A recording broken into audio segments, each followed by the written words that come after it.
Donald Trump mengancam akan berlakukan tarif yang diumumkan pada April lalu jika mitra dagang tidak punya itikat baik dalam negosiasi.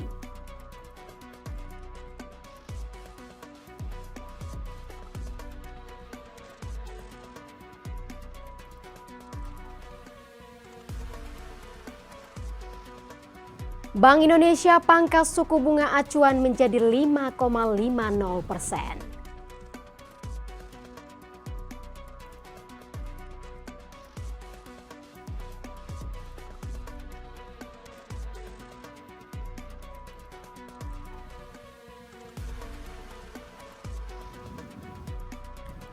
Menteri Keuangan Sri Mulyani pastikan efisiensi anggaran belanja negara berlanjut hingga tahun depan.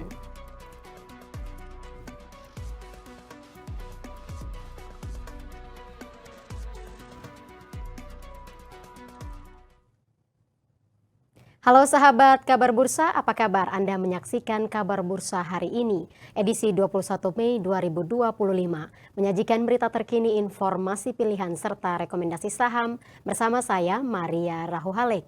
Kita jelang Kabar Bursa hari ini selengkapnya.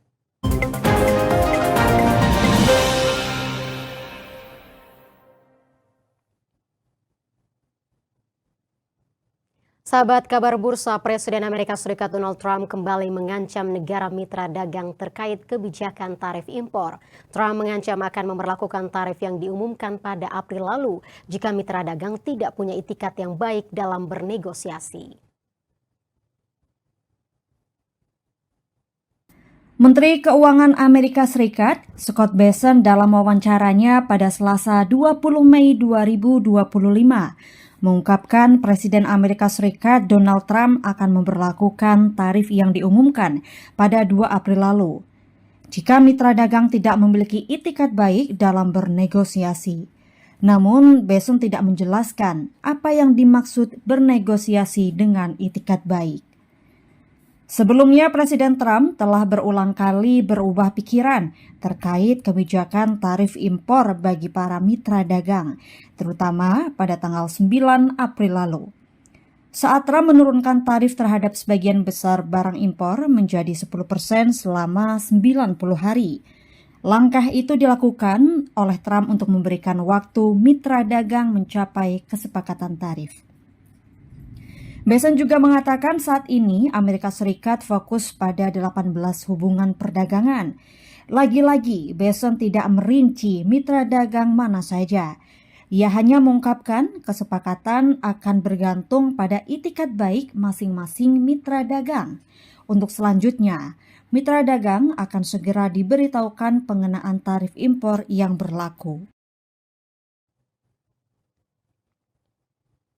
Perang dagang jilid 2 yang kini tengah berlangsung membawa berbagai dampak negatif terhadap perekonomian global, tak terkecuali Indonesia. Penurunan jumlah ekspor dan investasi asing berpotensi menekan pertumbuhan ekonomi dalam negeri.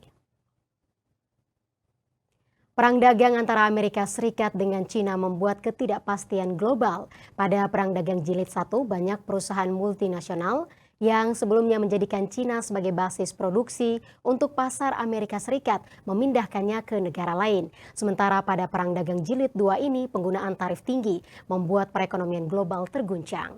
Hal ini tercermin pada proyeksi pertumbuhan ekonomi global yang menurun dari 3,2% menjadi 2,8% di tahun 2025. Sebagai negara yang terintegrasi dalam perdagangan internasional, Indonesia rentan terhadap dampak negatif perang dagang. Penurunan jumlah ekspor dan investasi asing berpotensi menekan pertumbuhan ekonomi dalam negeri.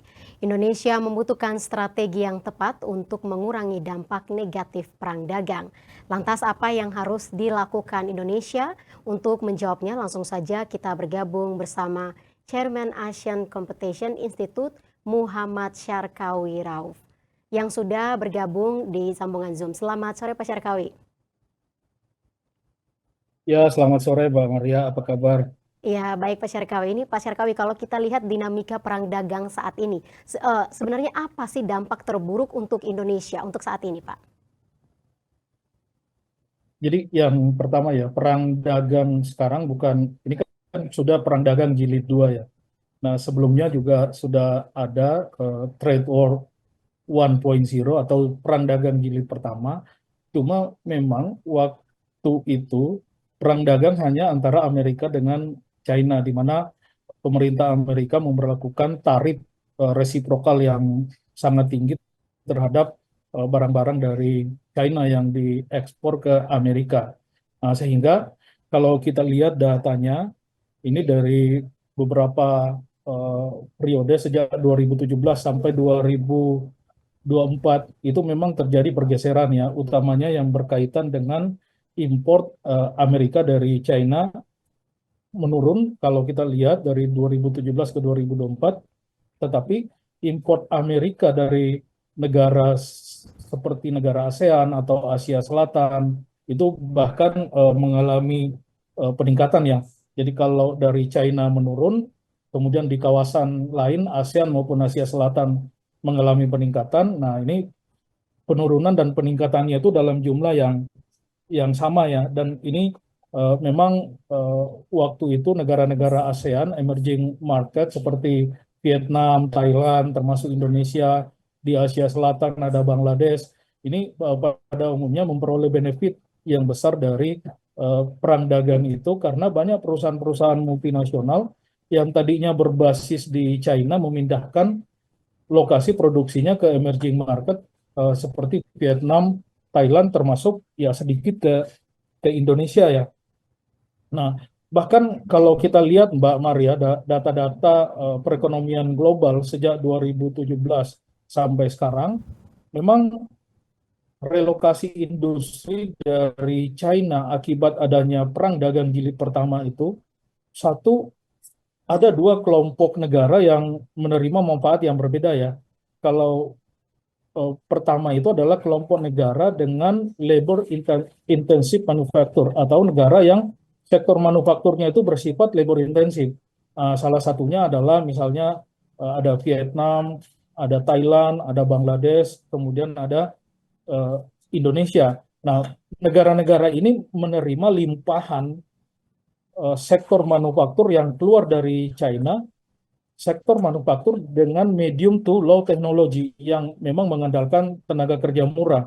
Kemudian yang kedua, kelompok negara yang kedua yang memperoleh limpahan dari China itu adalah kelompok negara yang dari sisi penguasaan teknologi atau industrinya sudah sangat kompleks ya, atau sangat advance seperti ada Jepang, ada Korea, Taiwan. Ini juga menerima eh, limpahan sektor manufaktur yang keluar dari China. Kenapa? Karena pada umumnya sektor manufaktur ini atau pengusaha-pengusaha di industri manufaktur ini mencari negara dengan tarif yang paling rendah atau dengan tarif yang paling kompetitif.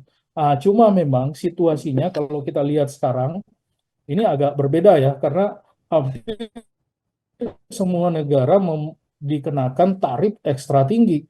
Bahkan 10% plus, misalnya kalau Indonesia ada kurang lebih tambahan 22%, jadi total 32%. Terhadap Vietnam misalnya kurang lebih China sendiri bahkan uh, sampai 145% ya, Vietnam kurang lebih 46%, dan ya negara-negara lain jauh jauh di atas kita ya, kecuali kayak Malaysia.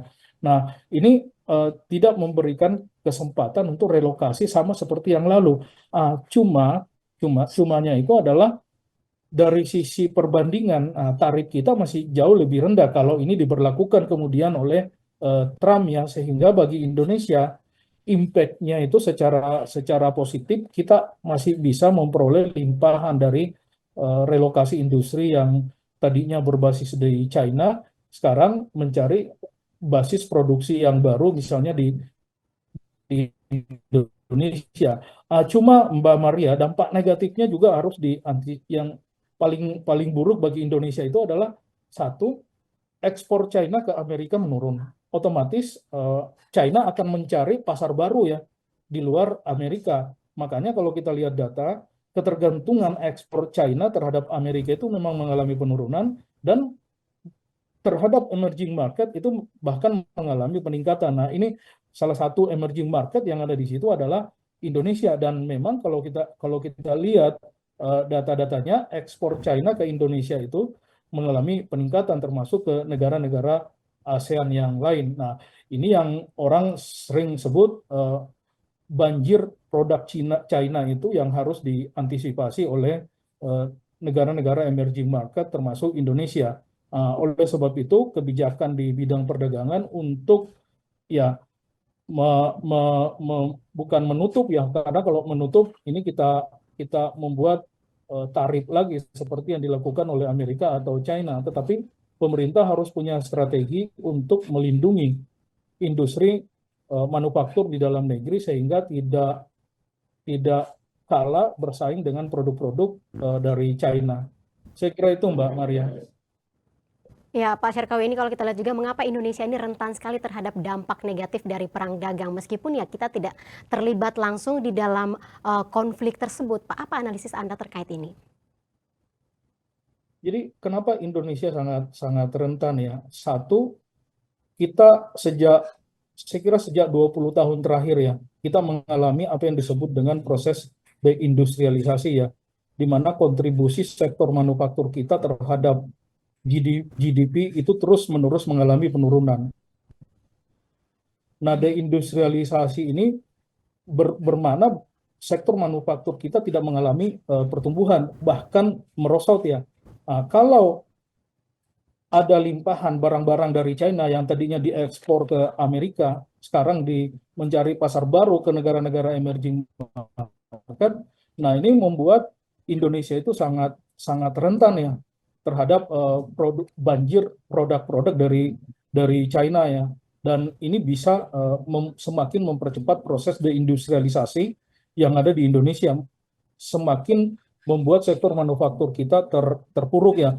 Saya kira ini yang harus diantisipasi oleh pemerintah ya, bagaimana caranya sektor manufaktur kita tetap bisa tumbuh sehingga barang-barang sektor manufaktur kita itu menghadapi barang-barang dari China itu masih bisa tetap kompetitif. Sekira itu, Mbak.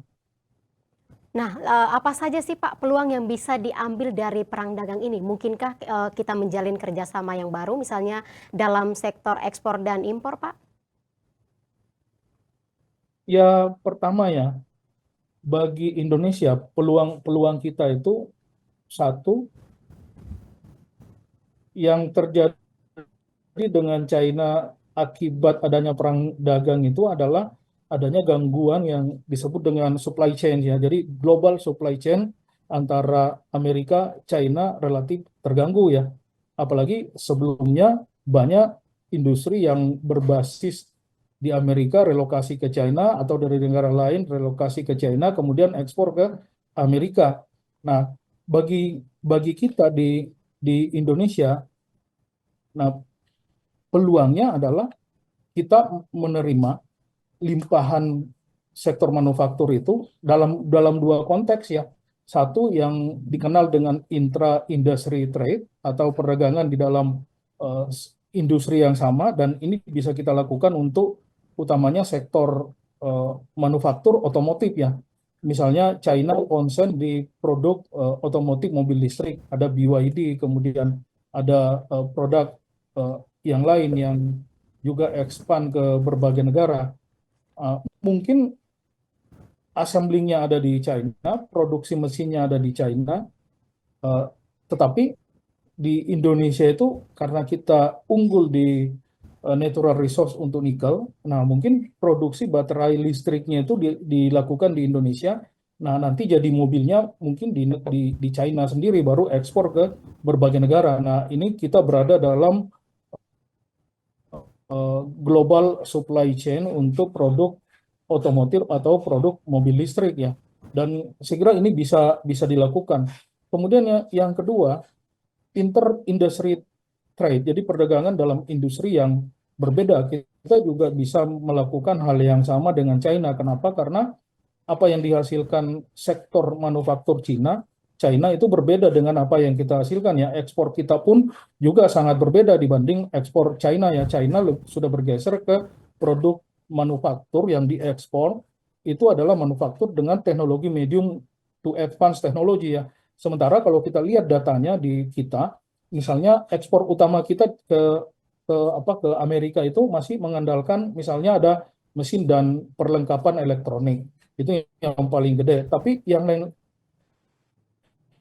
ini yang berupa produk manufaktur ya, tetapi yang lain-lain ini masih produk dengan kandungan teknologi yang relatif lebih rendah ya. Ada alas kaki, ada pakaian rajutan, ada pakaian yang non rajutan, kemudian minyak nabati, kemudian ada perabotan, ada karet dan lain-lain. Nah, ini semua produk yang berbasis sumber daya alam yang bisa kita perdagangkan dengan China. Saya kira ini peluang yang bisa diambil oleh Indonesia ya di tengah perang dagang yang ada sekarang. Ya, Pak Syarkawi, menurut Anda strategi apa yang harus dilakukan oleh pemerintah kita untuk bertahan dalam perang dagang saat ini, Pak? Yang pertama kalau kita lihat ya apa yang dilakukan oleh China pada saat perang dagang jilid pertama itu ada Huawei yang salah satu perusahaan China yang di-ban oleh Amerika dari produk-produk teknologi tinggi atau produk teknologi ICT atau Information and Telecommunication Technology. Yang dilakukan oleh Huawei itu adalah sejak di-ban mereka itu melakukan investasi besar-besaran di R&D, itu penelitian dan pengembangan. Untuk apa? Supaya mereka bisa melakukan inovasi, menghasilkan produk-produk sejenis yang dibuat oleh Amerika, yang selama ini diekspor ke China dan digunakan oleh Huawei. Dan ini yang dilakukan oleh Huawei sejak 2017 ya. Dan alhasil setelah beberapa tahun, sekarang Huawei itu termasuk perusahaan dengan pendaftaran paten tertinggi di dunia, bahkan mengalahkan Mitsubishi dan Intel ya. Dan yang kedua, Huawei ini salah satu perusahaan yang mampu memproduksi peralatan elektronik sendiri untuk kebutuhan industri sendiri. Dan saya kira ini hasil dari investasi besar-besaran di program R&D yang dilakukan oleh Huawei. Makanya strategi pertama yang bisa kita lakukan di Indonesia itu adalah satu, mendorong supaya sektor manufaktur kita termasuk pemerintah untuk berinvestasi di sektor R&D. Karena kalau kita lihat ya, Mbak ya, datanya ya, hampir semua negara yang bisa survive dan bisa achieve status sebagai developed country dalam beberapa tahun terakhir itu adalah negara-negara yang spending on R&D-nya itu sangat besar. Nah, katakanlah misalnya ya, kalau kita perbandingkan sejak tahun 60-an antara Brasil dengan Jepang. Brasil dan Jepang itu dua negara yang tahun 60-an itu mereka itu masing-masing bisa tumbuh di atas 9% atau bahkan bisa sampai 10%. Tetapi Brasil tidak mampu mencapai status sebagai negara maju, dan sebaliknya Jepang mampu mencapai status sebagai negara maju. Kenapa Jepang bisa mencapai status sebagai negara maju? Salah satunya karena mereka punya spending on R&D yang juga tumbuh secara konsisten. Dan sekarang berdasarkan data, spending on R&D untuk Jepang itu bisa sekitar 3,3%. Brasil jauh di bawah itu. Nah, ini yang menjadi alasan kenapa Jepang memiliki sektor manufaktur yang sangat kuat dan mereka sangat unggul, misalnya di otomotif, kemudian teknologi semikonduktor, kemudian ada handphone dan turunannya. Ini semua Jepang itu sangat unggul di teknologi ini. Kenapa? Karena tadi itu R&D-nya sangat berkembang, inovasinya juga berjalan. Sebaliknya dengan Brasil ya. Kemudian yang kedua, kalau kita lihat negara yang berstatus negara maju sekarang, hampir semua negara-negara dengan sektor industri yang sangat advance ya, yang advance teknologi ya.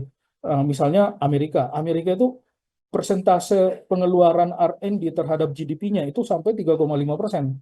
Kemudian China yang mudah-mudahan segera masuk sebagai developed country, itu spending on R&D-nya bisa sampai 2,4%, Jerman 3,1%, bahkan yang tertinggi di antara negara-negara itu adalah Korea Selatan.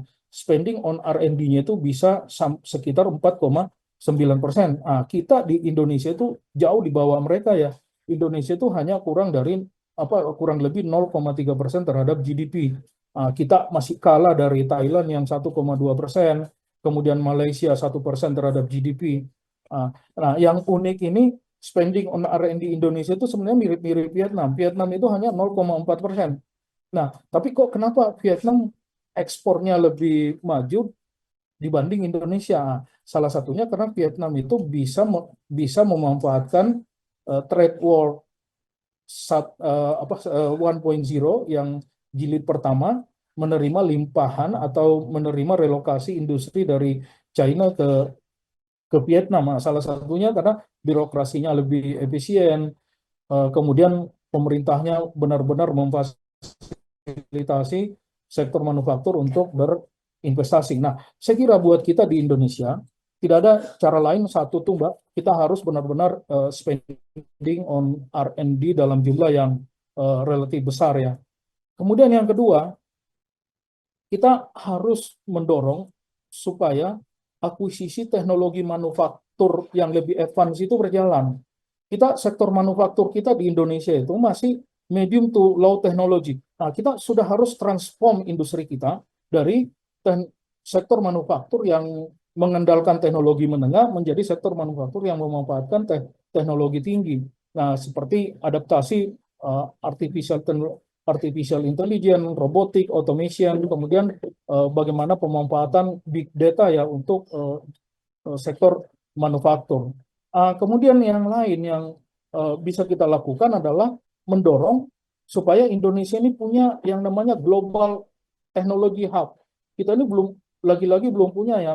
Misalnya kalau di Amerika ada Silicon Valley-nya Amerika, di China juga mereka punya. Nah, kita ini relatif tidak punya semacam industrial estate yang khusus menampung sektor manufaktur berteknologi tinggi. Karena kalau itu tidak ada, bagaimana mau mengakuisisi teknologi manufaktur dari negara-negara maju, bagaimana kita bisa mengimprove, membuat industri manufaktur kita naik kelas ya, kalau kita tidak punya semacam industrial estate yang berbasis pada teknologi tinggi, atau kalau kita tidak punya teknologi hub. Kemudian catatannya, kalau kita ingin mengadopsi sektor manufaktur berteknologi tinggi, ya mau tidak mau, kita tidak boleh tergantung hanya pada Jepang, tergantung pada China, tergantung pada Amerika sendiri, atau tergantung pada Eropa sendiri. Tetapi harus terdiversifikasi sumber teknologi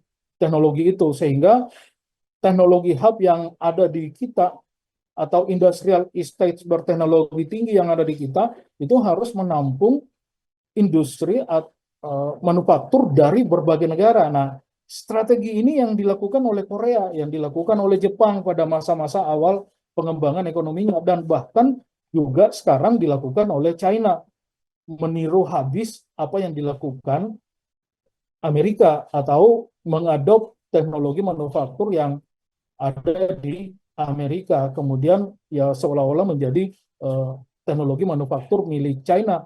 Padahal mereka juga melakukan hal yang sama dengan Korea, mengadopsi, mengimitasi, kemudian melakukan pengembangan teknologi sendiri. Saya kira ini yang harus kita lakukan. Terakhir Mbak, yang bisa menjadi fokus pemerintah itu adalah kita punya satu lembaga di Indonesia ya, itu namanya Dewan Ekonomi Nasional. Nah, dan ini harusnya bisa kita transform fungsinya menjadi sama seperti Productivity Commission yang ada di Australia. Productivity Commission ini akan fokus pada melakukan riset, memberikan advice kepada pemerintah terkait dengan produktivitas sektor industri manufaktur kita.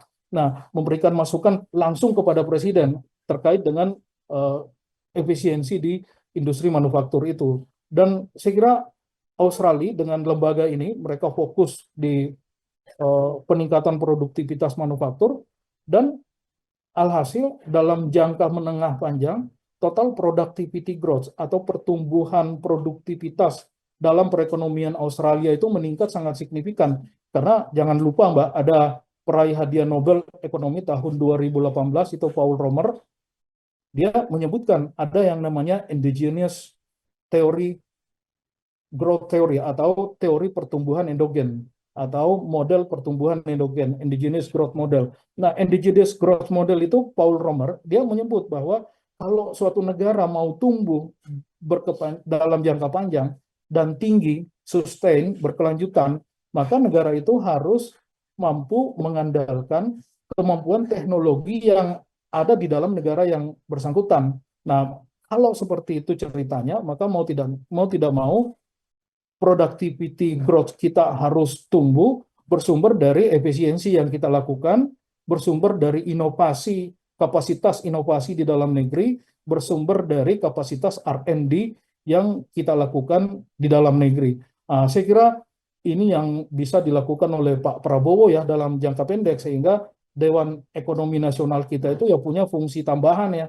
Salah satunya adalah meniru model kerja Productivity Commission yang ada di Australia. Ya Pak Syarkawi, ini bagaimana juga pemerintah Indonesia ini dapat mendiversifikasi pasar ekspor atau menarik investasi asing dari negara-negara yang tidak terlibat di dalam perang dagang ini, Pak? Ya, pertama ya, kalau kita lihat pasca perang dagang jilid pertama, memang yang terjadi itu adalah aliran FDI atau foreign direct investment baik dari China maupun dari negara lain ke khususnya Amerika ya, ke berbagai negara ini memang sudah kelihatan ya mengalami proses diversifikasi. Misalnya tadi saya ceritakan bahwa banyak perusahaan-perusahaan yang tadinya berbasis di China itu pindah ke Vietnam, pindah ke Thailand, pindah ke India, pindah ke Bangladesh, termasuk ke Indonesia. Dan saya kira ini peluang bagi Indonesia ya untuk mendorong investasi di dalam negeri. Kemudian yang kedua, dari situ baru kita berpikir untuk orientasi ekspor. Yang saya terkesan salah satu model yang dikembangkan itu adalah Dubai ya, dengan Dubai Industrial Estate atau Dubai Free Zone Area yang ada di UAE ya. Mereka itu membangun suatu kawasan khusus untuk menampung sektor atau investasi asing masuk ke sana, atau sektor manufaktur dari berbagai negara masuk ke dalam Dubai Free Zone Area itu dengan berbagai insentif, berbagai kebebasan yang diperoleh oleh sektor perusahaan-perusahaan yang ada di dalam situ, banyak sekali keistimewaan sehingga mereka mau berinvestasi di dalam Dubai Free Zone. Nanti dari situ mereka baru ekspor ke berbagai negara. Nah, itu satu strategi yang bisa kita lakukan juga di Indonesia. Cuma saya nggak tahu nih Pak Prabowo atau Kementerian Investasi, kita kan sudah punya banyak sekali kawasan industri ya. Misalnya yang paling terakhir kita punya itu adalah Batang Industrial Estate yang memang waktu zaman pemerintahan Pak Jokowi dibangun untuk menampung perusahaan-perusahaan dari China yang relokasi dari China ke berbagai negara akibat dari trade war jilid pertama. Nah, ini Batang Industrial Estate ini ya bisa kita kembangkan untuk menjadi semacam free zone area atau zona bebas yang memberikan eksklusivitas terhadap perusahaan-perusahaan yang berinvestasi di dalam kawasan itu untuk masuk ke pasar ekspor ke berbagai negara, termasuk ke Amerika, ke Eropa, atau ke pasar ekspor yang lain. Nah, saya kira langkah ini yang bisa dilakukan. Kemudian yang kedua, saya setuju tadi diversifikasi pasar ekspor, karena kalau kita lihat pasar ekspor utama Indonesia itu satu, kita masih mengandalkan China, dua Jepang, tiga ke Amerika itu sendiri ya. Dan saya kira banyak alternatif pasar yang lain yang lagi mengalami pertumbuhan yang tinggi. Misalnya ya Eropa harus kita garap dengan serius karena ini juga kawasan yang sudah lama maju. Kemudian yang kedua ya negara-negara yang emerging ya, yang sedang tumbuh. Misalnya meskipun di Middle East and North Africa ya, MENA itu di sekitarnya ada perang, tetapi kan di situ ada Dubai, ada Saudi Arabia, ada negara-negara yang ada di North Africa ya yang juga sedang mengalami pertumbuhan seperti Ethiopia ya. Itu sekarang Ethiopia itu tumbuh terus pasarnya ya. Dan ini bisa menjadi alternatif pasar bagi Indonesia, termasuk negara-negara di Asia Selatan. Ada India misalnya, ada Pakistan, atau negara-negara yang lain dengan produk sumber daya alam kita ya. Misalnya kalau ke India kan sudah ada CPO, kemudian di pasar negara industri ya seperti Korea, Jepang itu kan sudah seperti captive market untuk produk kita ya. Ah, tetapi bahkan dengan Amerika sendiri, sebenarnya Amerika sendiri itu kita masih punya peluang yang sangat besar. Karena kalau kita lihat 10 komoditi utama yang kita ekspor, salah satu produk yang masih kecil presentasinya itu misalnya karet alam. Karet alam kita hanya kurang lebih 3,5% yang kita dari total ekspor kita ke Amerika. Padahal kita termasuk produsen karet alam nomor 2 di dunia. Tapi ekspor kita ke Amerika relatif kecil, padahal Amerika itu negara dengan uh, sektor otomotif atau sektor kesehatan sebagai pengguna karet alam terbesar dunia. China juga seperti itu. Nah, saya kira selain intensifikasi pasar yang sudah ada, ya, kita juga fokus ke ekstensifikasi ya. Ekstensifikasinya tadi diversifikasi, intensifikasinya adalah uh, fokus meningkatkan volume ekspor ke pasar yang sudah ada. Saya kira itu, Mbak. Kita melihat bahwa perlawanan antara China dan Amerika Serikat ini seperti meredah atau mereka sedang lelah atau memang dua raksasa ekonomi dunia ini sedang mempersiapkan jurus baru. Nah, kira-kira menurut Pak Syarkawi, jurus baru apa yang sedang mereka siapkan? Yang pertama kalau kita lihat ya, memang kesepakatan di Swiss, kemudian pertemuan yang kedua yang dilakukan di Jeju, Korea Selatan ya, memang terlihat bahwa Trump ini kan masih membuat statement-statement baik melalui sosial medianya Trump maupun melalui saluran resmi pemerintah Amerika ya, selalu ditunjukkan bahwa penundaan pemberlakuan tarif terhadap China maupun terhadap negara lain atau deeskalasi terhadap China yang turun dari 145 ke 30, kemudian retaliasi China dari 125 ke 10%. Nah, ini selalu disampaikan bahwa ini sifatnya sementara ya. Nah, kecuali ada itikat baik dari berbagai negara itu termasuk China untuk benar-benar kooperatif terhadap pemerintah Amerika. Nah, saya tidak tahu persis apa yang dimaksud oleh Trump dengan kooperatif ini. Apakah kooperatif sesuai dengan tujuan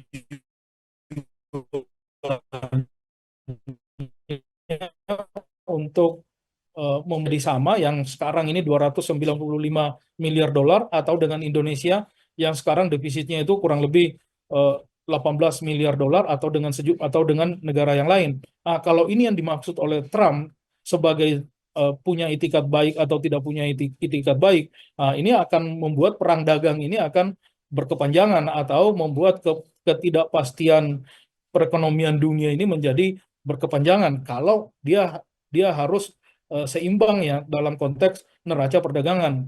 Nah, tetapi kalau itikat baik yang dimaksud oleh Trump itu adalah bagaimana negara-negara ini memberikan kesempatan kepada produk Amerika untuk masuk seperti yang dilakukan oleh Indonesia misalnya ya dalam proses negosiasi dagang.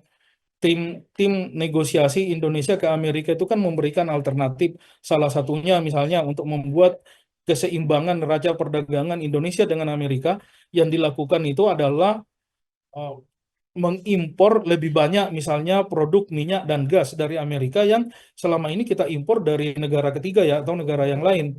Artinya kita mensubstitusi sumber impor itu misalnya dari Timur Tengah atau dari Singapura selama ini ke Amerika, sehingga impor kita dari Amerika meningkat dan kelihatan di dalam neraca perdagangan Indonesia dengan Amerika itu menjadi seimbang. Ini saya tidak tahu terminologi Trump itikat baik itu seperti apa, tapi kalau yang dia maksud bahwa harus berimbang dalam konteks neraca perdagangan, maka Amerika dan China ini akan perang. Cuma Mbak, kalau kita lihat terakhir, nah sepertinya dua negara ini kan saling membutuhkan ya, sehingga untuk terjadi decoupling atau terjadi pemutusan hubungan 100%, sehingga tidak ada perdagangan di antara dua negara, sepertinya kedua-duanya juga tidak ingin kondisi seperti itu.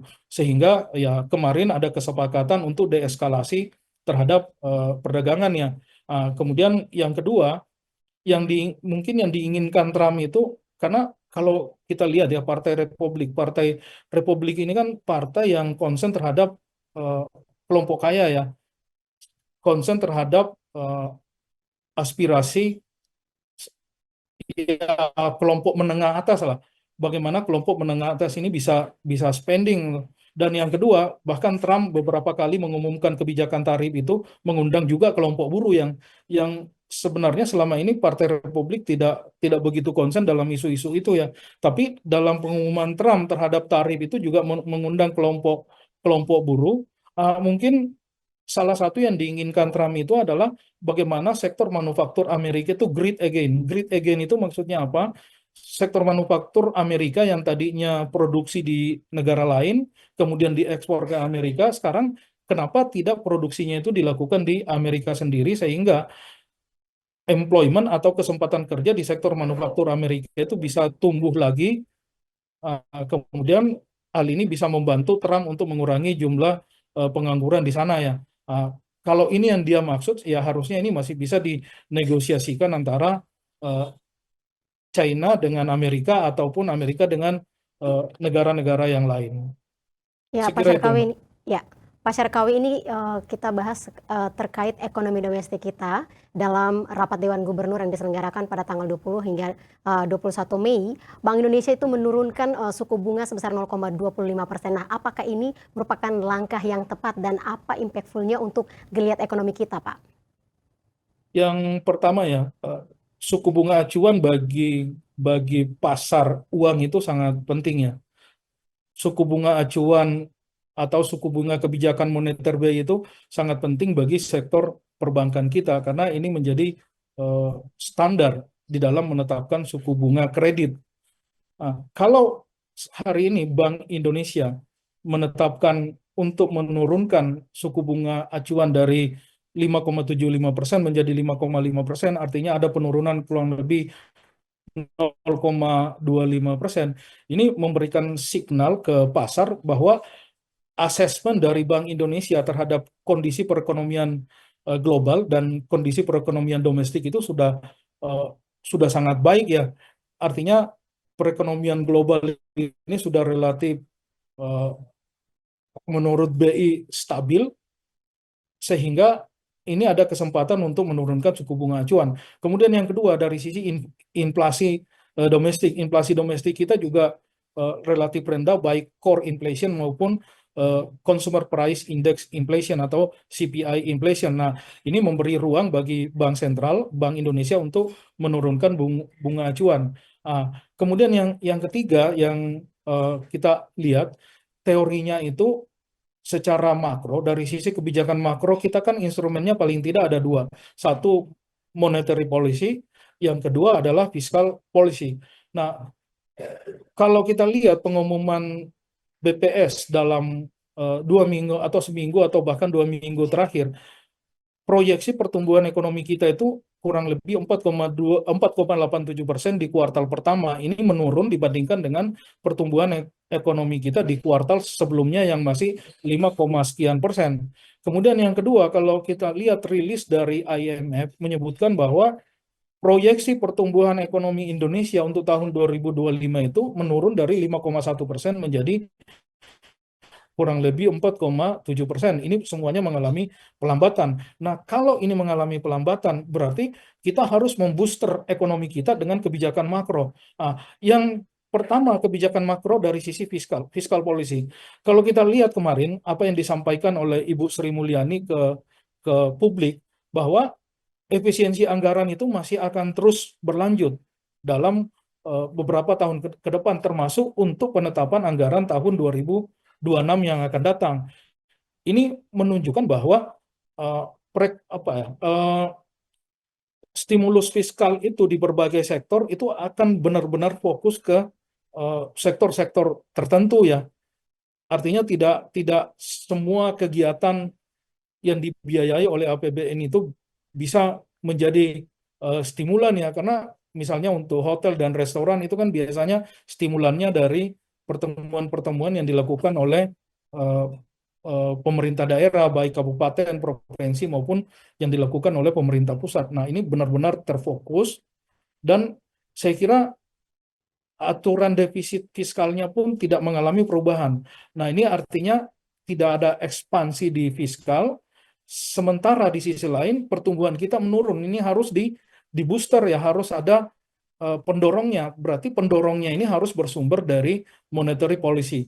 Nah, sehingga dua-duanya nggak boleh sama-sama mengerem. Kalau fiskalnya mengerem ekspansi, mengerem tidak ada ekspansi, moneternya juga mengerem pertumbuhannya yang sudah mengalami pelambatan akibat situasi global yang tidak stabil, ini akan semakin melambat ke depannya. Oleh sebab itu, saya setuju apa yang dilakukan oleh Bank Sentral dengan melonggarkan suku bunga, paling tidak monetary policy kita ini bisa menjadi pendorong, sehingga pertumbuhan kredit itu bisa tumbuh lebih tinggi lagi, investasinya juga bisa jalan, dan mudah-mudahan ini bisa berdampak terhadap pertumbuhan ekonomi. BI rate yang turun ini juga akan berdampak terhadap suku bunga kredit konsumsi ya. Mudah-mudahan pembelian rumah, kemudian pembelian kendaraan bermotor, atau pembelian yang dibiayai oleh kredit perbankan kita ini bisa tumbuh ya, sehingga ini bisa mendongkrak pertumbuhan ekonomi kita ke depan. Apalagi Pak Prabowo kan punya rencana jangka menengah sampai 2028-2029 ingin agar pertumbuhan ekonomi itu 8%. Nah, dalam situasi seperti sekarang, situasi global yang tingkat resikonya sangat tinggi, nah, di dalam negeri harus kuat. Nah, saya kira apa yang dilakukan oleh Bank Indonesia membooster pertumbuhan ekonomi kita lewat kebijakan moneter yang sedikit lebih ekspansif dengan menurunkan BI rate sebesar 0,25%, ini ini akan sangat baik bagi pasar ya. Dan terakhir Mbak, ini sekaligus menjadi signal bagi pelaku pasar bahwa perekonomian domestik itu sebenarnya sangat baik. Ya, Pak Syarkawi, ini ada pertanyaan dari sahabat kabar bursa yang terhubung melalui live chat YouTube, Pak. Ya, Dari Jamari Susilo Hadi. Pak Syarkawi, hmm. kenapa kita dengan kekayaan alam dan SDM hampir 300 juta hanya masih jadi bangsa pembeli dan konsumen? Nah, kalau produksi kelasnya hanya batu bara sawit, masa sih mau begini terus? Gimana nih Pak tanggapannya? Yang pertama, kenapa kita tidak bisa move on dari natural resource based industry, atau apa ya, resource export base, apa ekspor yang berbasis pada eh, eksploitasi sumber daya alam. Salah satunya karena menurut saya ya, manufaktur kita nggak bisa berkembang secara optimal itu karena satu tadi Mbak, R&D kita nggak jalan. Bagaimana mau menghasilkan inovasi baru, menghasilkan teknologi yang efisien, menghasilkan mesin untuk membantu proses produksi, sehingga kita bisa menghasilkan produk yang kompetitif di pasar ekspor kalau R&D-nya nggak jalan. Nah, sehingga menurut saya, kalau mau bergeser dari mengandalkan natural resources ke produk manufaktur berteknologi menengah maupun berteknologi tinggi, mau tidak mau Pak Prabowo harus konsen untuk meningkatkan spending on R&D, baik yang dilakukan oleh pemerintah maupun yang dilakukan oleh sektor swasta. Dan ini harus kolaborasi antara pemerintah dan swasta. Dan ini sudah dilakukan oleh negara lain seperti Korea. Korea sekarang, Mbak, seperti yang saya sebutkan tadi, persentase GDP-nya yang dialokasikan untuk R&D itu sudah 4,9%. China kurang lebih 2,4% terhadap total GDP-nya dia. Kemudian yang ketiga, pendaftaran paten di China itu salah satu yang pertumbuhannya tertinggi di dunia. Kemudian yang kedua, tidak hanya tumbuh tinggi, tetapi China itu adalah negara dengan pendaftaran paten tertinggi, baik yang dilakukan oleh residen maupun non-residen. Nah, ini yang membuat sektor manufaktur Cina itu tumbuh dengan sangat baik. Pabrik-pabriknya bertumbuh dengan sangat efisien. Mereka kompetitif di pasar ekspor. Kita di Indonesia, industri kita adalah industri yang masih mengandalkan buruh murah, yang masih mengandalkan teknologi medium to low technology. Saya kira ini yang harus segera kita koreksi. Kita harus punya roadmap yang jelas untuk membangun sektor industri manufaktur kita dan benar-benar berbasis R&D. Kemudian yang kedua, yang juga kita membuat kita nggak bisa bergeser dari natural resource base menjadi advanced technology base. Salah satunya adalah ketersediaan tenaga terampil di Indonesia. Kalau kita lihat pendidikan angkatan kerja kita di Indonesia itu masih didominasi oleh pendidikan yang menengah ke bawah. Mungkin hampir 80% angkatan kerja yang ada di kita itu adalah angkatan kerja alumni SD atau tidak tamat SD, SMP atau tidak tamat SMP, dan yang SMA dan keluaran universitas itu presentasinya sangat kecil, mungkin hanya 10-15%. 85% itu adalah SMA ke bawah atau tidak tamat SMA. Nah, pertanyaannya, apa mungkin kita compete dengan negara lain dengan kondisi tenaga kerja seperti ini? Atau ketersediaan tenaga kerja terampil yang sangat kecil. Nah, kalau kita bandingkan dengan Korea, bandingkan dengan negara-negara yang saat ini sukses menjadi negara maju, persentase tenaga kerja terampilnya itu sangat sangat besar, bisa sampai 60 sampai dengan 70% dari total angkatan kerja. Dan yang keempat yang menurut saya membuat kita sulit untuk bergeser dari natural resource base ke manufaktur atau dari developing country menjadi developed country itu adalah populasi kelas menengah kita juga yang sangat kecil. Bahkan sekarang jumlah kelas menengah Indonesia itu hanya kurang lebih 17-19% dari total populasi. Nah, ini tidak cukup untuk menjadi modal masuk ke dalam kelompok negara berpendapatan atas atau masuk menjadi negara negara maju atau developed country. Bandingkan dengan pengalaman Korea Selatan. Pada saat mereka berstatus sebagai developing country, masuk menjadi developed country, persentase kelas menengahnya itu kurang lebih 50-60% dari total populasi. Dan ini yang menjadi modal Korea Selatan untuk menjadi negara maju, karena populasi kelas menengah itu mencerminkan tenaga kerja profesional yang ada di negara itu, mencerminkan skill labor atau angkatan kerja yang terampil dengan pendidikan menengah dan tinggi atau pendidikan kejuruan yang memang dengan full skill. Nah, saya kira ini yang tidak dimiliki oleh Indonesia sekarang. Makanya kalau saya fokus Pak Prabowo, satu, R&D spending baik oleh government maupun oleh private sector ini harus kita tingkatkan dari sekarang 0,3% terhadap GDP, paling tidak ke depan sama dengan Malaysia dan Thailand kurang lebih 1-1,2%. Kemudian yang kedua, populasi angkatan kerja profesional atau angkatan kerja terampil ini juga harus meningkat secara signifikan. Kemudian yang ketiga yang harus kita dorong itu adalah transfer teknologi dari luar ke kita dengan membentuk free zone area tadi. Ini akan menjadi semacam wadah bagi sektor manufaktur kita untuk berinteraksi dengan sektor manufaktur dari luar. Kalau tidak ada wadahnya seperti ini akan sulit dilakukan. Dan ini sudah dilakukan oleh negara lain, seperti Korea dan Jepang. Menurut saya kita nggak usah terlalu berpikir dalam-dalam, cukup meniru apa yang sudah dilakukan oleh Korea dan Jepang, kita bawa ke Indonesia, kita tiru, kita modifikasi sesuai dengan kondisi real yang kita hadapi di dalam negeri. Saya kira itu Mbak yang bisa membantu Indonesia bergeser dari natural resource base menjadi manufacture base. Ya, terima kasih Pak Syarkawi. Ini ada lagi yang bertanya dari Anak Kampung. Mbak Maria minta komentar Pak Syarkawi dong, kalau kita nggak berdagang dengan Amerika Serikat, emang kenapa kan neracanya cuma 16 miliar dolar? Kita alihkan saja ke negara-negara lain seperti Timur Tengah dan Eropa. Bagaimana pendapat Anda terkait ini, Pak? Yang pertama, kalau kita lihat ya, 10 komoditas ekspor kita ke Amerika, itu misalnya yang kecil aja lah. Ini ada karet alam. Nah, ini rubber dan produk dari rubber itu biasanya pengguna karet alam kita permintaan tertingginya itu berasal dari industri otomotif ya. Ini yang paling besar, utamanya yang berkaitan dengan ban mobil ya. Itu masih menggunakan sekian persen karet alam dan yang lebih dominan memang karet sintetis, tetapi penggunaan karet alamnya juga masih sangat besar.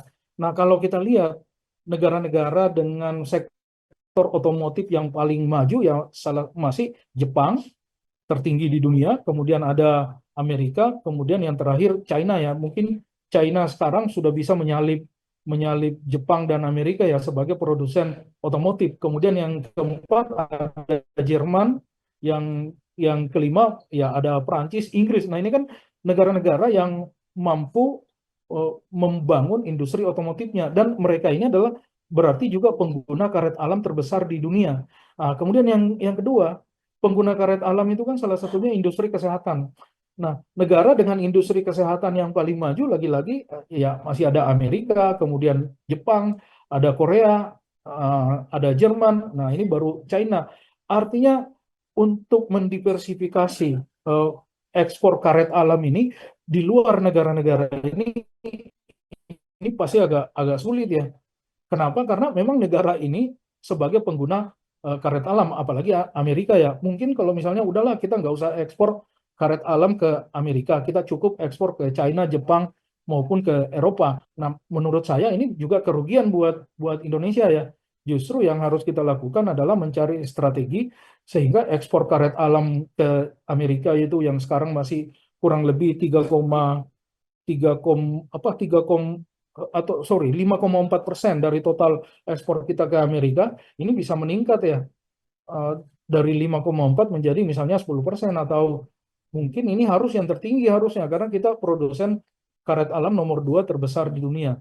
Atau misalnya kalau misalnya ikan dan udang ini kan ekspor kita ke Amerika kurang lebih 4%. Oke lah, kita nggak mau ekspor ke Amerika. Nah, ini mungkin bisa dipindahkan ke Jepang, mungkin bisa dipindahkan. Tapi kan kalau kita menutup pasar ekspor udang dan ikan kita ke Amerika, ini kan kerugian buat kita. Nah, makanya kalau kita mengadopsi 2 strategi saja, Mbak. Strategi pertama adalah intensifikasi pasar yang sudah ada, di mana misalnya kalau kita ekspor karet alam dan turunannya ke Amerika itu masih 5,4%, bagaimana ini bisa meningkat menjadi 10%. Dan ke negara lain juga kita bisa dominan ya, jangan kalah dari Malaysia, jangan kalah dari Thailand.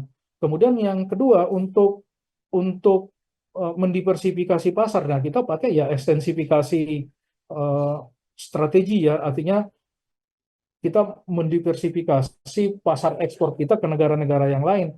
Nah, untuk karet alam ya mungkin ke Jepang harus kuat, ke Korea harus kuat, ke China harus kuat, ke Jerman harus kuat, ke Inggris juga seperti itu. Karena kalau karet alam ke Timur Tengah ini agak sulit karena penggunaan karet alam di Timur Tengah itu pasti sangat kecil. Mereka kan tidak punya industri otomotif, apalagi negara-negara berkembang ya. Mereka tidak punya industri otomotif yang kuat. Sehingga kalau saya, Mbak, kita nggak usah menutup diri terhadap satu negara. Kita pakai intensifikasi pasar dan sekaligus melakukan diversifikasi, dalam hal ini ekstensifikasi pasar ekspor. Terima kasih Pak Kira Syarkawi itu. untuk waktu serta analisis Anda bagi sahabat kabar bursa di sore ini. Salam sehat dan sukses selalu, Pak. Salam sehat, Mbak Maria. Sahabat kabar bursa, perang dagang membawa dampak negatif bagi perekonomian Cina. Defisit anggaran Cina naik ke rekor tertinggi dalam 4 bulan pertama tahun ini.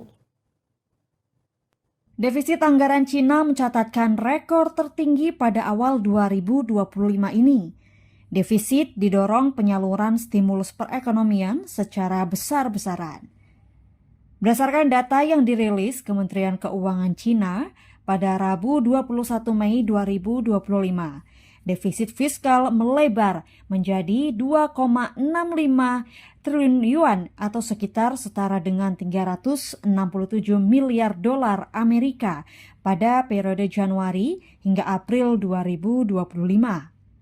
Angka ini membengkak lebih dari 50% jika dibandingkan dengan periode yang sama di tahun lalu.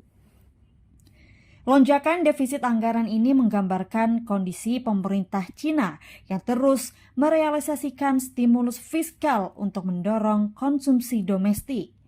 Cina terus mendapatkan tekanan perekonomian, terutama dari perang dagang. Apalagi tarif impor Amerika Serikat terhadap barang-barang Cina naik ke level tertinggi, mencapai 145% pada April 2025. Siap-siap Menteri Keuangan Sri Mulyani memastikan efisiensi anggaran belanja negara akan berlanjut tahun depan alias APBN 2026. Penghematan dilakukan untuk mendorong 8 program prioritas Presiden Prabowo. Sementara itu raksasa ekonomi Cina juga melakukan efisiensi. Presiden Cina Xi Jinping memerintahkan para pejabat negara untuk stop bergaya hidup mewah. Siap-siap Menteri Keuangan Sri Mulyani memastikan efisiensi anggaran belanja negara akan berlanjut tahun depan alias APBN 2026. Kepastian ini disampaikan saat memaparkan kerangka ekonomi makro dan pokok-pokok kebijakan fiskal KEM PPKF 2026 dalam rapat paripurna DPR di Kompleks Parlemen Senayan, Jakarta. Peningkatan kualitas belanja dilakukan melalui langkah efisiensi, belanja operasional, dan rekonstruksi belanja agar makin produktif dan berorientasi kesejahteraan.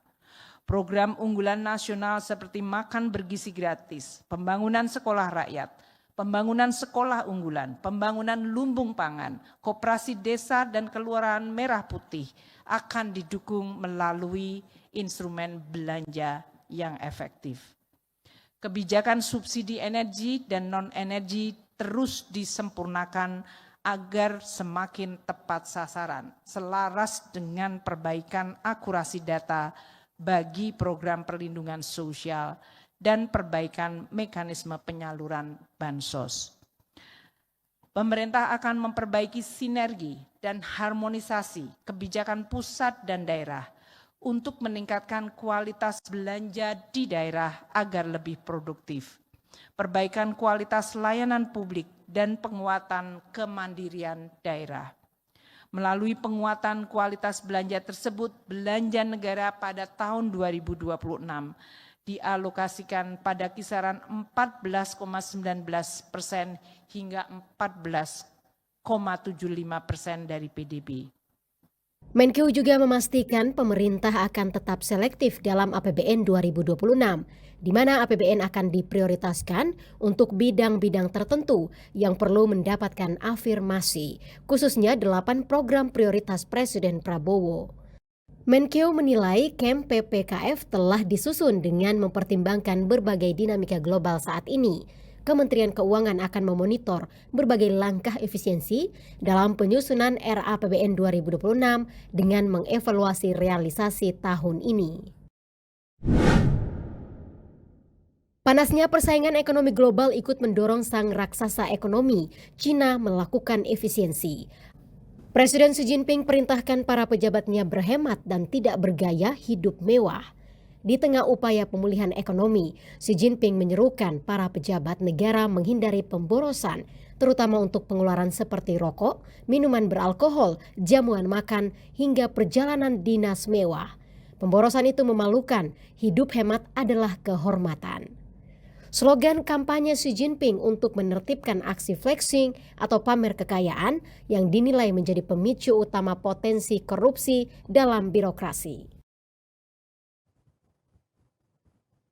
Bank Indonesia memutuskan memangkas suku bunga acuan atau BI rate sebesar 25 basis poin menjadi 5,50%. Bank Indonesia juga menurunkan suku bunga deposit facility menjadi 4,75% dan suku bunga lending facility turun menjadi 6,25%. Bank Indonesia pada Rabu 21 Mei 2025 akhirnya memangkas suku bunga acuan atau BI rate sebesar 25 basis point menjadi 5,50% dalam rapat Dewan Gubernur yang berlangsung pada 20 dan 21 Mei 2025. Kemudian suku bunga deposit facility turun menjadi 4,75% dan suku bunga lending facility juga turun menjadi 6,25%. Keputusan ini sekaligus mengakhiri periode suku bunga tinggi yang telah dipertahankan selama 3 bulan terakhir. Bauran kebijakan Bank Indonesia oleh Dewan Gubernur berdasarkan asesmen dan prospek tersebut. Rapat Dewan Gubernur Bank Indonesia pada tanggal 20 dan 21 Mei 2025 memutuskan untuk menurunkan BI rate sebesar 25 basis point menjadi 5,50%, 5,5%. Demikian juga suku bunga deposit facility turun sebesar 25 basis point menjadi 4,75% dan suku bunga lending facility turun sebesar 25 basis point menjadi 6,25%. Perry juga mengungkapkan keputusan penurunan suku bunga sejalan dengan perkiraan inflasi 2025 dan 2026 yang tetap rendah. Keputusan ini konsisten dengan perkiraan inflasi tahun 2025 dan 2026 yang rendah dan terkendali dalam sasaran 2,5 +-1%, upaya mempertahankan stabilitas nilai tukar rupiah sesuai dengan fundamentalnya, serta untuk turut mendorong pertumbuhan ekonomi yang berkelanjutan. Nantinya Bank Indonesia akan terus mengarahkan kebijakan moneter untuk menjaga inflasi dalam sasarannya dan stabilitas nilai tukar rupiah yang sesuai fundamental. Bank sentral juga ikut serta turut mendorong pertumbuhan ekonomi sesuai dinamika yang terjadi pada perekonomian global dan domestik. Setelah Bank Indonesia mengumumkan suku bunga acuan yang dipangkas 25 basis poin menjadi 5,50%, indeks harga saham gabungan atau IHSG melesat 1%, mayoritas sektor perdagangan menguat. Pada perdagangan siang Rabu 21 Mei 2025, IHSG melesat 1%. Kenaikan IHSG terjadi setelah rapat Dewan Gubernur Bank Indonesia memangkas suku bunga acuan. IHSG tercatat naik 1,02% ke posisi 7.166. Penguatan IHSG masih terjadi hingga penutupan perdagangan Rabu sore, yang mana IHSG menguat 39,92 poin atau 0,56% ke posisi 7.134. Ada 349 saham naik.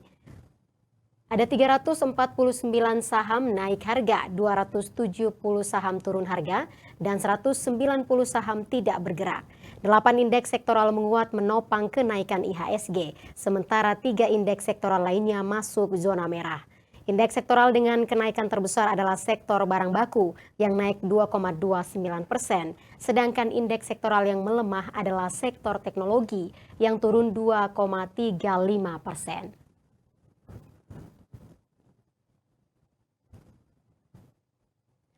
Negosiasi Amerika Serikat dan Iran makin panas. Pemimpin tertinggi Iran, Khamenei, menyebut tuntutan Amerika Serikat terhadap pengayaan uranium Iran adalah omong kosong dan berlebihan.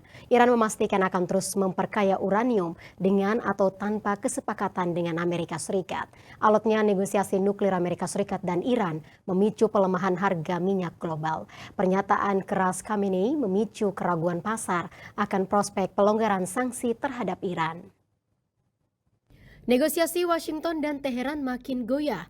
Pemimpin tertinggi Iran, Ayatollah Ali Khamenei, ragu akan terjadi kesepakatan dengan Amerika Serikat. Khamenei pun mencibir tuntutan Amerika Serikat agar Iran menghentikan pengayaan uranium adalah omong kosong dan berlebihan. Iran berkukuh proyek ini murni untuk program nuklir sipil dan berada di bawah pengawasan Badan Energi Atom Internasional atau IAEA.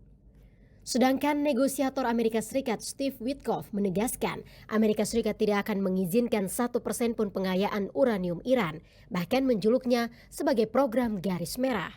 Sejak pertengahan April telah terjadi 4 putaran negosiasi antara Amerika Serikat dan Iran, namun konfrontasi keduanya kian panas, seakan menutup pintu negosiasi berikutnya. Kesepakatan tahun 2015, Iran hanya diizinkan memperkaya uranium hingga 3,67% kemurnian untuk memproduksi bahan bakar pembangkit listrik tenaga nuklir komersial. Pada Februari, Badan Energi Atom Internasional memperingatkan Iran telah menimbun hampir 275 kg uranium yang diperkaya hingga kemurnian 60% mendekati tingkat senjata nuklir. Kondisi ini meningkatkan ketegangan tinggi, sinyal diplomasi dapat berakhir di jalur militer. Di tengah kebuntuan perundingan terkait pengayaan uranium, Kepala Staf Angkatan Bersenjata Iran Mayor Jenderal Muhammad Bagheri menyatakan Iran telah memperkuat kemampuan pertahanan udaranya. Baru-baru ini Iran memperkenalkan rudal balistik teranyar yang diklaim mampu membidik target-target milik Amerika Serikat. Sebelumnya, Presiden Amerika Serikat Donald Trump mengultimatum Iran untuk mempercepat negosiasi atau terjadi aksi militer. Namun Menteri Luar Negeri Iran Abbas Araghchi menggarisbawahi Iran akan terus memperkaya uranium dengan atau tanpa kesepakatan. Militer Amerika Serikat pun lantas memperkuat posisinya di kawasan tersebut. 6 jet tempur F-15 dikerahkan ke pangkalan udara Diego Garcia di Samudra Hindia, pangkalan terdekat untuk melancarkan serangan udara ke Iran. Bayang-bayang negosiasi nuklir Amerika Serikat dan Iran memicu pelemahan harga minyak global. Mandeknya upaya perdamaian Rusia dan Ukraina juga ikut menyeret kejatuhan harga minyak.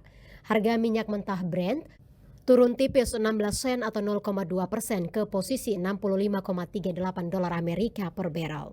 Sementara minyak mentah West Texas Intermediate juga terkoreksi 13 sen atau 0,2% ke 62,56 dolar Amerika per barrel. Sentimen negatif pasar salah satunya dipicu pernyataan keras pemimpin tertinggi Iran, Khamenei, yang mengkritisi permintaan Amerika Serikat agar Iran menghentikan program pengayaan uranium. Pernyataan ini sontak memicu keraguan akan prospek tercapainya kesepakatan nuklir baru yang dapat membuka jalan bagi pelonggaran sanksi terhadap Iran. Iran merupakan produsen minyak mentah terbesar ketiga dan berpotensi menambah pasokan minyak global hingga 300 hingga 400 ribu barrel per hari. Sahabat kabar bursa, saat ini mulai memasuki musim pembagian dividen. Beberapa emiten penghuni Bursa Efek Indonesia bersiap untuk membagikan dividen atas laba bersih yang diperolehnya di tahun 2024. Berikut daftar emiten yang akan comeback dividen. Berikut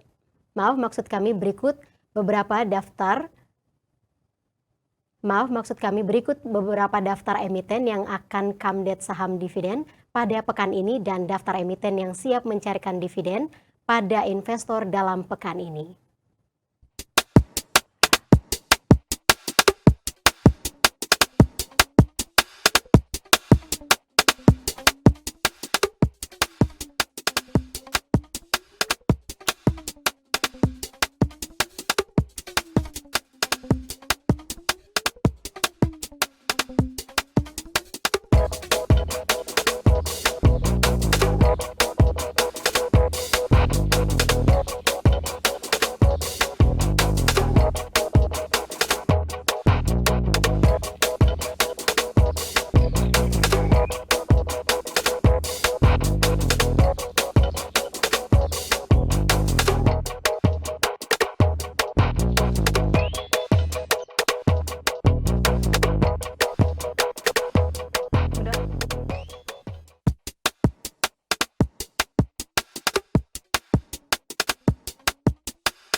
Portal kabarbursa.com menyoroti Bank Indonesia yang memberi sinyal dovish lebih awal untuk mendukung pertumbuhan domestik tanpa harus mengorbankan stabilitas eksternal secara berlebihan. Bank Indonesia juga menurunkan suku bunga acuan menjadi 5,50%. Lantas seperti apa ulasan kabar bursa? Langsung saja kita ngobrol bersama redaktur Yunilawati. Selamat sore Nila. Ya, sore Maria. Ya, ini Nila, seperti apa sih informasi mengenai penurunan suku bunga dari Bank Indonesia ini dikemas oleh portal kabar bursa? Iya, jadi hari ini Bank Indonesia memutuskan untuk memangkas suku bunga sebesar 25 basis poin menjadi 5,50% ya Maria. Jadi redaksi kabar bursa melihat pemangkasan ini menjadi sinyal positif bagi pertumbuhan ekonomi nasional yang sekarang ini memang terlihat sedang perlahan bertumbuh. Ada beberapa hal yang disoroti oleh redaksi kabar bursa dari pemangkasan BI rate ini. Yang pertama, apakah pemangkasan BI rate ini lebih efektif mendorong ekonomi domestik, apalagi setelah kebijakan moneter dilonggarkan untuk stabilitas dan pertumbuhan. Lalu sebesar apa nih Bank Indonesia merevisi proyeksi ekonomi RI untuk tahun 2025 ini setelah melihat lemahnya PDB di kuartal pertama, kemudian inflasi yang mulai terkendali dan aliran modal asing yang mulai kembali masuk ke Indonesia. Dan selanjutnya adalah proyeksi sejumlah analis yang menyebut suku bunga tetap berada di 5,50% hingga pertengahan tahun ini setelah melihat risiko terhadap stabilitas rupiah yang tetap menjadi catatan penting. Seperti itu. Ya, Nila, apakah pemangkasan dari BI rate ini sudah sesuai dengan ekspektasi pasar keuangan atau bagaimana redaksi kabar bursa melihat hal ini? Ya, jadi memang beberapa analis sudah memprediksi bahwa Bank Indonesia akan memangkas suku bunga di kisaran 5,50% ini atau turun sebesar 25 basis poin ya. Jadi menurut analis, Bank Indonesia ini sebenarnya dihadapkan pada dua jalur pilihan nih. Yang pertama, mempertahankan suku bunga agar nilai tukar tetap terjaga. Jadi opsi ini dianggap yang paling logis, mengingat The Fed sejauh ini memang belum menurunkan suku bunganya ya. Kemudian analis juga melihat nih, ada peluang bagi Bank Indonesia untuk mulai melonggarkan kebijakan moneternya. Alasannya cukup kuat, mereka melihat stabilitas nilai tukar rupiah itu tertahan di kisaran 16.435 rupiah per dolar Amerika. Ini dinilai cukup sehat dan memberi ruang bagi Bank Indonesia untuk menurunkan suku bunga tanpa harus mengkhawatirkan gejolak nilai tukar. Uniknya, ternyata Bank Indonesia itu pernah mengambil langkah serupa di September 2024, di mana saat itu Bank Indonesia sempat memangkas suku bunga secara preemptif, meski kondisi ekonomi global saat itu belum sepenuhnya bersahabat. Artinya BI sudah punya rekam jejak dalam merespon kebutuhan domestik lebih cepat dari tren global. Seperti itu.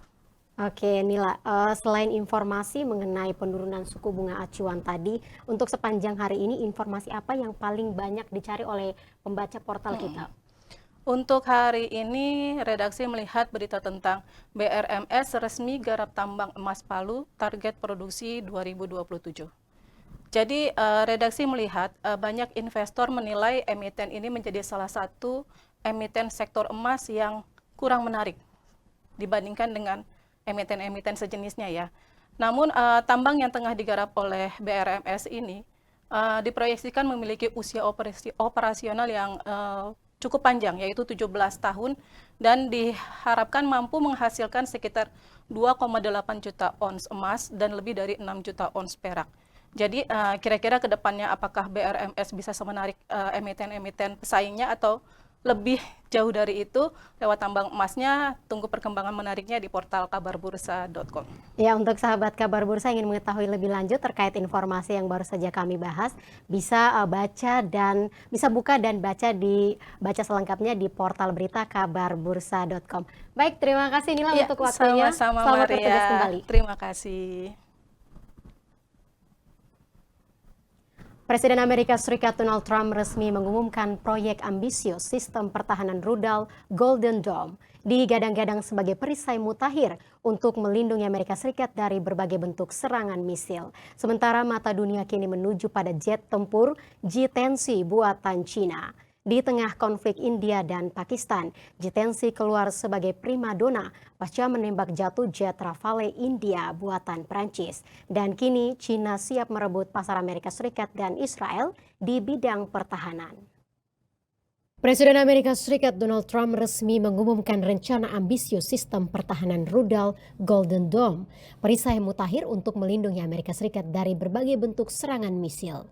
Golden Dome dirancang sebagai sistem pertahanan rudal berbasis luar angkasa, terdiri dari jaringan satelit yang mampu mendeteksi, melacak, bahkan mencegat rudal musuh sejak fase awal peluncuran. Proyek ini disebut-sebut sebagai pilar utama dalam rencana modernisasi militer Trump. In the campaign, I promised the American people that I would build a cutting-edge missile defense shield to protect our homeland from the threat of foreign missile attack. And that's what we're doing. Today I'm pleased to announce that we have officially selected an architecture for this state-of-the-art system that will deploy next-generation technologies. Gak main-main, Trump bakal menggelontorkan dana hingga 25 miliar dolar Amerika atau sekitar 410 triliun rupiah untuk pendanaan awal. Total biaya berpotensi mencapai 175 miliar dolar Amerika atau sekitar 2.870 triliun rupiah. Ditargetkan sistem mulai beroperasi dalam waktu 3 tahun ke depan. Nama Golden Dome terinspirasi dari sistem pertahanan udara Iron Dome milik Israel, mampu mencegat ribuan roket jarak pendek dan proyektil. Namun Trump menekankan ancaman yang dihadapi Amerika Serikat jauh lebih kompleks dan mencakup berbagai spektrum, bukan sekedar senjata jarak pendek yang dihadapi Israel. Mata dunia kini menuju pada jet tempur Jitensi buatan Cina. Di tengah konflik India dan Pakistan, Jitensi mendadak naik daun pasca menembak jatuh jet Rafale India buatan Prancis. Bahkan Cina disebut-sebut pemenang sesungguhnya dalam perang tersebut. Kini sejumlah sumber mengungkap Cina telah menawarkan penjualan 2 skuadron pesawat tempur generasi 4.5 Jitensi Vigorous Dragon ke Kolombia. Dengan harga masing-masing sekitar 40 juta dolar Amerika atau sekitar 656,8 miliar rupiah. Penawaran 24 unit jet Jitensi ini menjadi langkah berani Beijing menembus pasar pertahanan Amerika Selatan. Kawasan yang telah didominasi pemasok senjata barat seperti Amerika Serikat dan Israel. PT MMKSI sukses meluncurkan wajah baru Mitsubishi Xpander dan Mitsubishi Xpander Cross. Mobil update ini menjadi penyempurnaan Mitsubishi New Xpander dan New Xpander Cross. Tahun 2025 menandai 55 tahun kehadiran Mitsubishi bersama Indonesia. Selama 55 tahun Mitsubishi Motors telah menjadi salah satu pelopor inovasi di dunia otomotif. PT Mitsubishi Motors Kramayuda Sales Indonesia (MMKSI) meluncurkan wajah baru Mitsubishi Xpander dan Mitsubishi Xpander Cross. Seremoni peluncuran sukses digelar di Event Media Gathering di Atsushi Kurita, Jakarta pada 16 Mei 2025. Model update ini menjadi penyempurnaan Mitsubishi New Xpander dan New Xpander Cross. Mitsubishi New Xpander tetap mengusung tagline Be the Life Xpander, menyiratkan New Xpander siap menemani di berbagai petualangan hidup, menjadikan momen bersama keluarga lebih fun dan dinamis. Kali ini varian Ultimate Xpander Cross makin sempurna dengan fitur terbaru AYC. 6 SRS airbags juga disematkan untuk memberi pengalaman berkendara yang lebih aman. MMKSI juga memperkenalkan varian baru, Exit Tourer, varian Xpander kelas premium dengan harga kompetitif. Menjawab kebutuhan pasar akan fitur premium yang terjangkau. Sementara Mitsubishi New Xpander Cross mempertahankan tagline Rise to your life adventure. Hadir dengan tampilan lebih agresif, kental dengan karakter SUV yang kokoh dan maskulin. Memberikan kesan premium yang sporty dan mewah. Tangguh di berbagai medan, menjelajahi berbagai destinasi keluarga dari perkotaan hingga semi off-road. Model New Expander dan New Expander Cross akan mejeng di pameran Mitsubishi Motor Large Auto Show, Center Park Jakarta pada 22 hingga 25 Mei 2025. Tahun 2025 menandai 55 tahun kehadiran Mitsubishi bersama masyarakat Indonesia. Life Adventure, Empowering Every Journey adalah esensi dari jati diri Mitsubishi Motors di Indonesia. Selama 55 tahun, Mitsubishi Motors telah menjadi salah satu pelopor inovasi. Lebih dari 5 dekade, Mitsubishi Motors terus berkomitmen untuk memberikan pengalaman dan pelayanan terbaik bagi para konsumen. Tahun 2025 ini, MMKSI menargetkan 10% pangsa pasar penjualan unit kendaraan. MMKSI akan terus berinovasi dengan meluncurkan model-model baru unggulan serta beragam promo menarik. MMKSI juga senantiasa memanjakan pelanggan dengan dukungan Purna Jual. Setiap pembelian New Expander dan New Expander Cross, MMKSI menjamin ketenangan bagi konsumen. Dengan layanan gratis paket Smart untuk perawatan servis berkala hingga 50.000 km atau selama 4 tahun. Jadi, worry free. Dan sahabat, sajian tadi menjadi penutup kabar bursa hari ini. Terima kasih untuk kebersamaan Anda. Ayo follow, klik subscribe channel Kabar Bursa, like dan share konten-konten berkualitasnya. Ikuti berita terkini, analisis dan rekomendasi saham di portal berita kabarbursa.com. Mewakili semua kru yang bertugas, saya Maria Rahuhalek. Pamit undur diri, sampai jumpa.